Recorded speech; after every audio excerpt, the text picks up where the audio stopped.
आज बहुत सारे लोग ऐसे हैं जो कह रहे हैं अगर ईरान की जंग इजराइल के साथ है, ऑपरेशन राइजिंग लायन, हमला इसराइल ने किया है, हमला अमेरिका ने किया है, तो फिर आखिर ईरान मुसलमान कंट्रीज पर क्यों हमला कर रहा तो उसने कतर के ऊपर मिसाइल फेंक दिया, या उसने कवेत के ऊपर मिसाइल फेंक दिया, उसने सऊदी अरब रियाद के ऊपर मिसाइल फेंक दिया। लेकिन ईरान कहता है कि वो मुसलमान कंट्रीज पर नहीं बल्कि इन मुसलमान कंट्रीज के अंदर अमेरिका और इजराइल के बेसिस को टारगेट कर रहा है। Use of drone attacks targeting a US military base. अगर ईरान की ये बात ठीक है तो फिर यहाँ पर एक बहुत बड़ा क्वेश्चन पैदा होता है, आखिर इन मुसलमान कंट्रीज के अंदर अमेरिका के ये बेसिस कर क्या रहे हैं? Those are US military bases, a huge presence there. और क्यों इन अरब बादशाहों ने अमेरिका की फौज को अपने मुल्क के अंदर रहने की इजाजत दी है? अमेरिका के इन बेसिस को समझने के लिए हमें थोड़ा पीछे जाना होगा, all the way to world war one.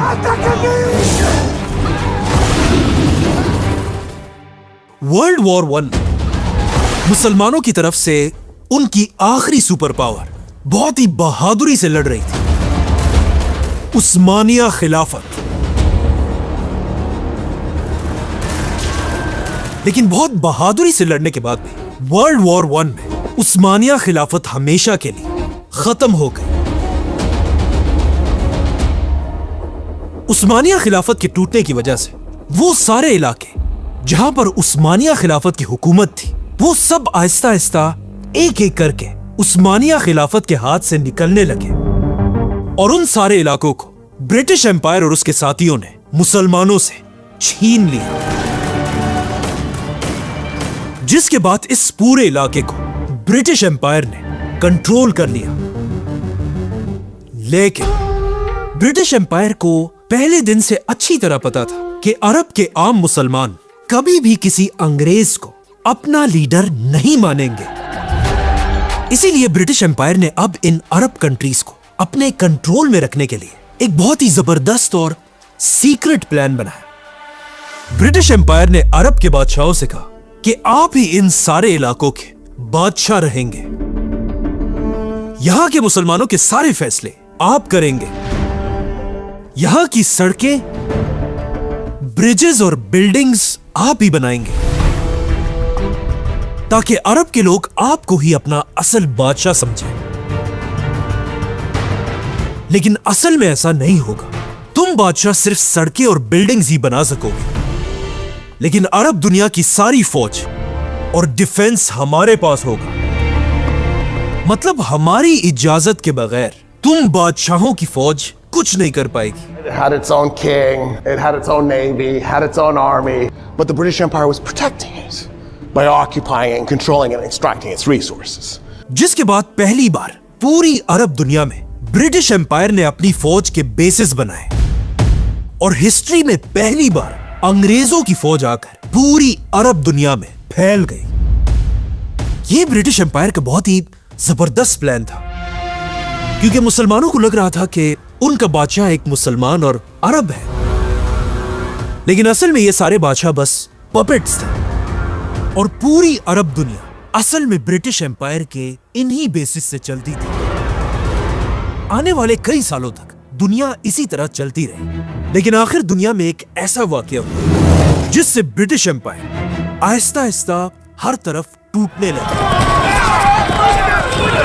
World war to.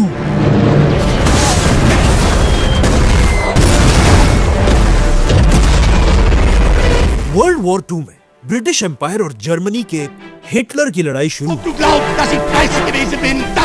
यह जंग ब्रिटिश एम्पायर जीत तो गई, लेकिन इस जंग में ब्रिटिश एम्पायर का इतना नुकसान हुआ कि आहिस्ता आहिस्ता ब्रिटिश एम्पायर टूटने लगा और ब्रिटिश एम्पायर के पास अब इतना पैसा था ही नहीं कि वो पूरी दुनिया में अपने फौज के बेसिस को मैनेज कर सके।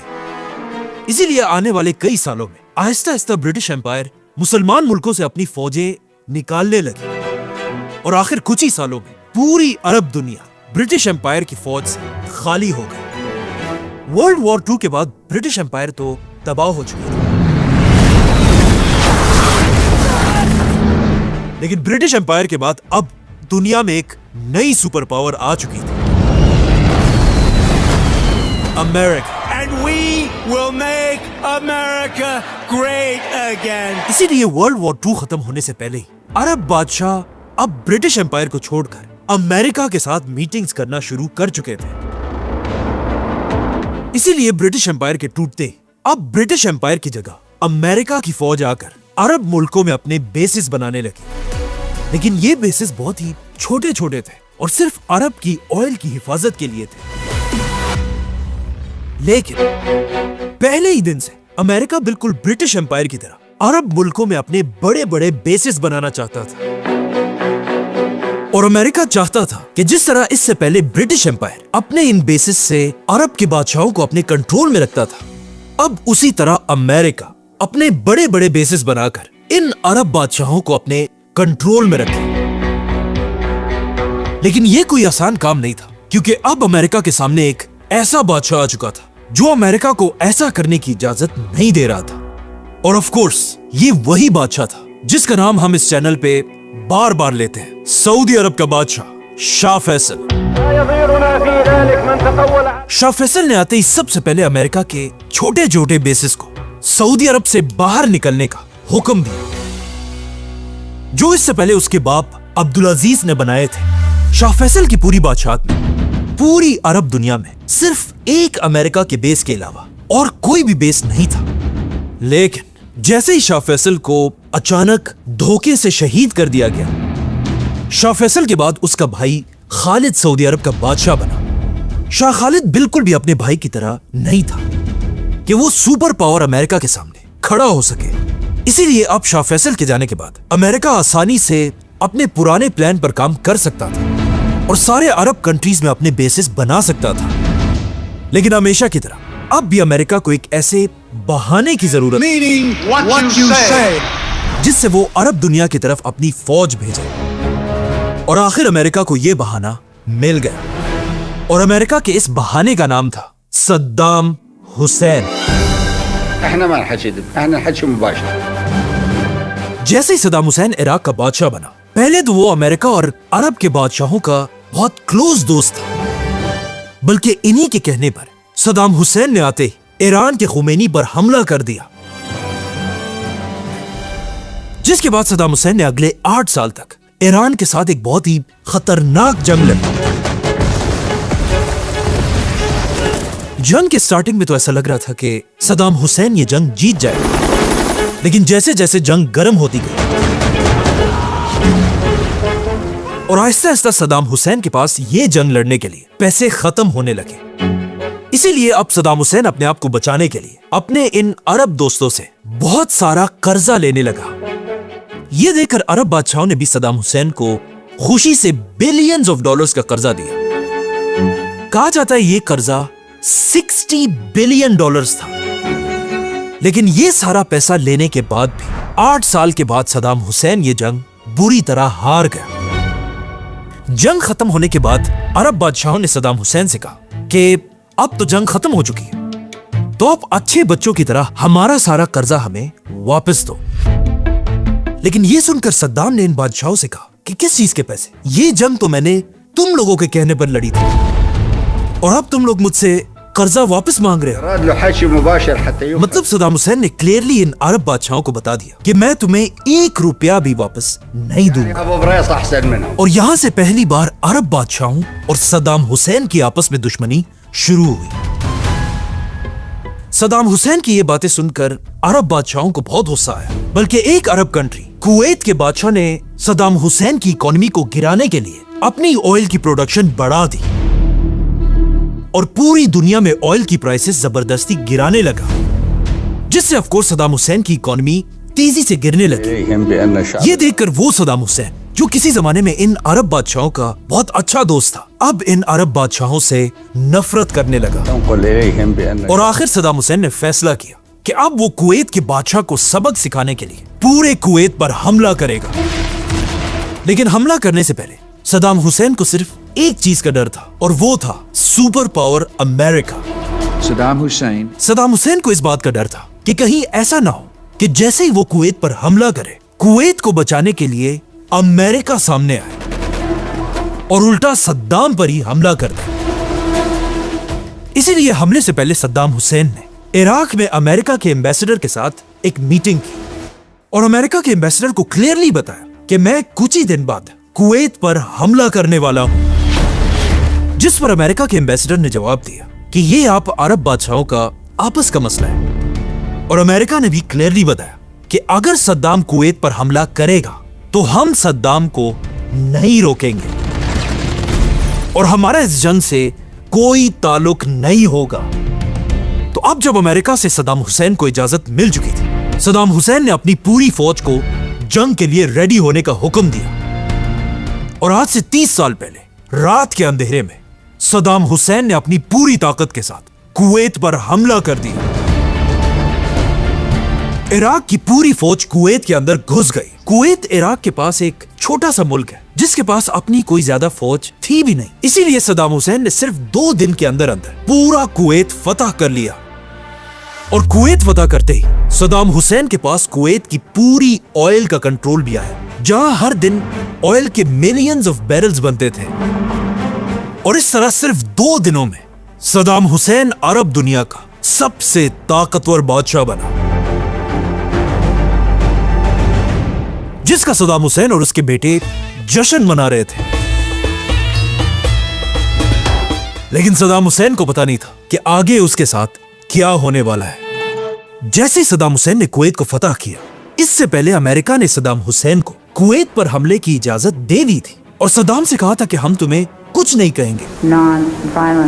लेकिन जैसे ही सद्दाम हुसैन ने कुवैत फतह कर लिया, अमेरिका ने अचानक अपना पूरा स्टांस बदल दिया और यहां से अमेरिका की एक ग्रैंड साजिश शुरू हुई।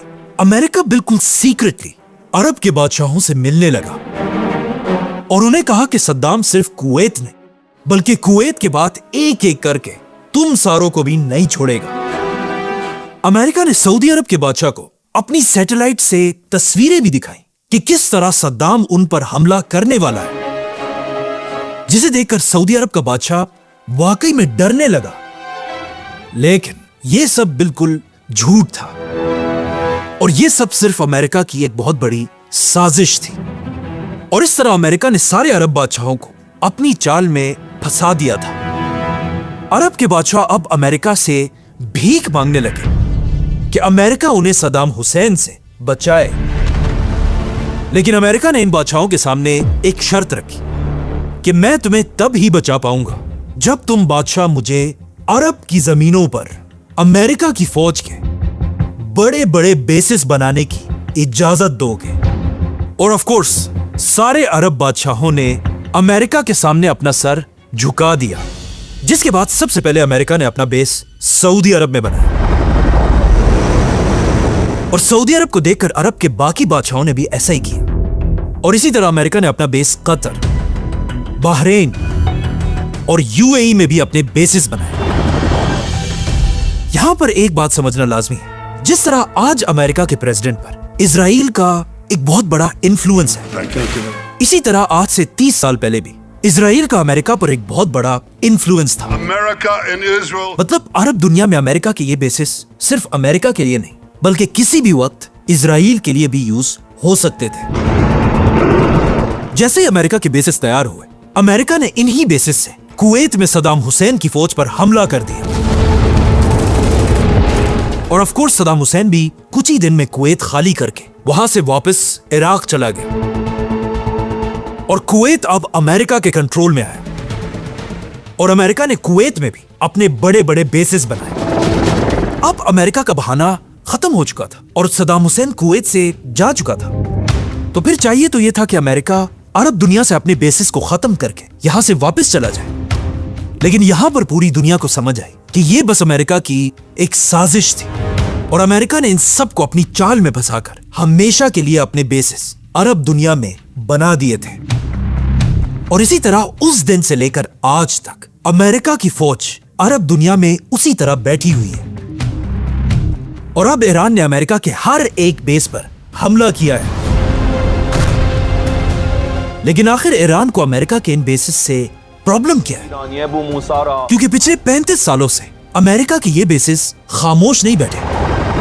बल्कि जिस मुसलमान कंट्री ने भी इजराइल और अमेरिका को आंखें दिखाने की कोशिश की है, अमेरिका इन्हीं बेसिस से उन सब को तबाह करता रहा है।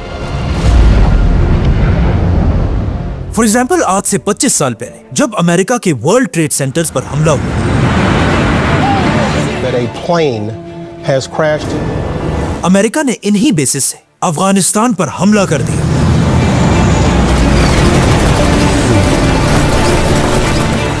और अफगानिस्तान की गवर्नमेंट को वहां से हटाकर अमेरिका ने वहां भी अपना एक नया बड़ा बेस बनाया, बगराम एयरबेस। और अफगानिस्तान की 20 साल की जंग में अमेरिका इन्हीं बेसिस को यूज करता रहा।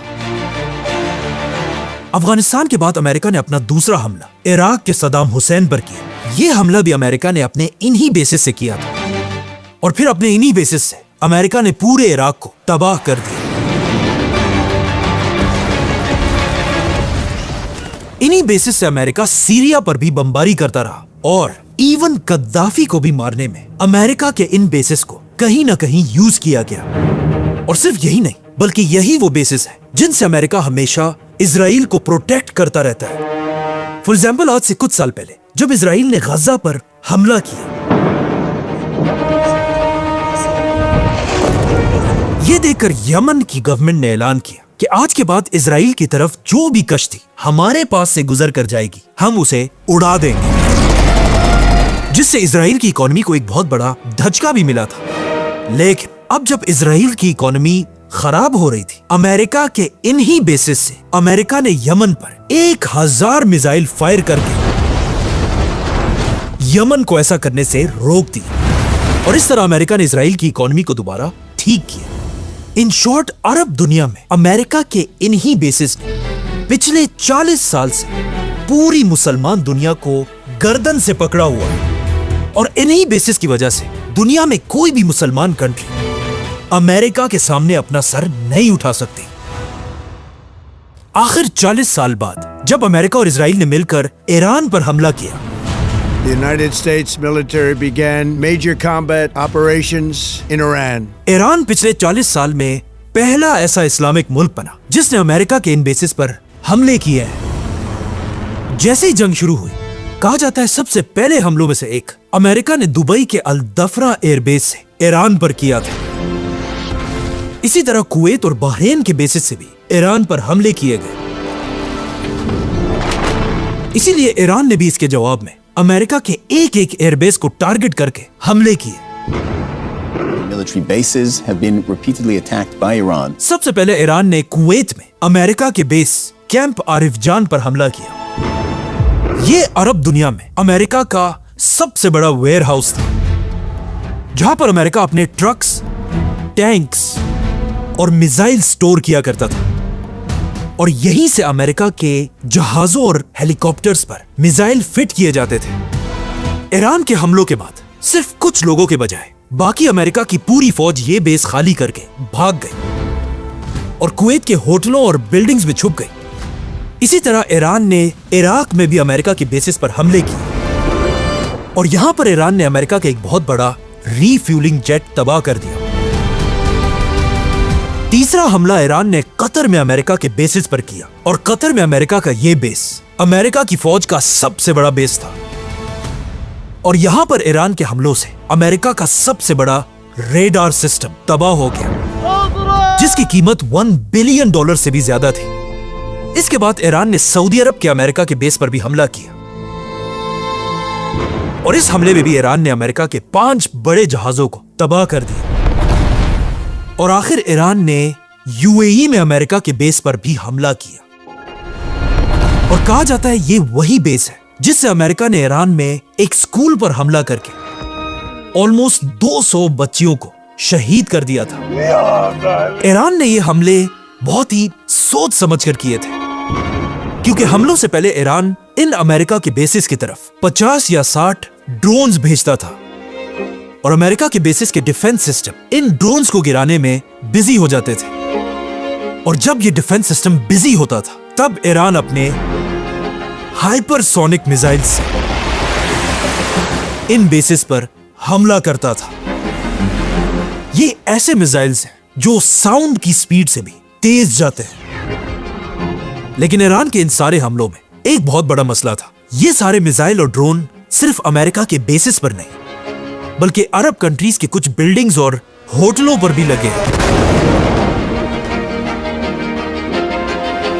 जिनमें से कुछ के लिए तो ईरान के प्रेसिडेंट ने माफी भी मांगी, लेकिन बाकियों के लिए ईरान ने कहा कि हमने ये हमले किए ही नहीं है। तो फिर क्वेश्चन ये कि आखिर कहां से अरब कंट्रीज में ये हमले हो रहे हैं? कहा जाता है कतर, सऊदी और यूएई में बहुत सारे इजराइल के ऐसे एजेंट्स पकड़े गए जो इन अरब कंट्रीज में धमाके कर गए। ये दिखाना चाहते हैं कि ये धमाके ईरान ने किए हैं। In Qatar and Saudi Arabia, authorities arrested Mossad agents planning on committing bombings in those countries. Now, that's weird. ताकि इजराइल एक बार फिर मुसलमानों में शिया सुन्नी वाली बातों को जिंदा करके मुसलमानों को आपस में लड़ा सके। इनके अलावा कुछ बिल्डिंग्स ऐसे भी हैं जिन्हें ईरान खुद टारगेट कर रहा है, और ईरान का कहना यह है कि इन बिल्डिंग्स में CIA और मोसाद ने अपने सीक्रेट ऑफिसेस बनाए हुए हैं, और अमेरिका के इन बेसिस पर इतने प्रिसाइज हमले करने से ईरान ने अमेरिका को भी हैरान कर दिया है। Nobody expected that. We were shocked. और अब ईरान के सुप्रीम लीडर आयतुल्लाह मुज्तबा खामेनाई ने भी ऐलान कर दिया कि जब तक अमेरिका के बेसिस इन मुसलमान कंट्रीज में रहेंगे, ये जंग इसी तरह चलती रहेगी। Israel wants to hurt Iran and Qatar and UAE and Saudi and Bahrain and Oman and Kuwait. And they've succeeded.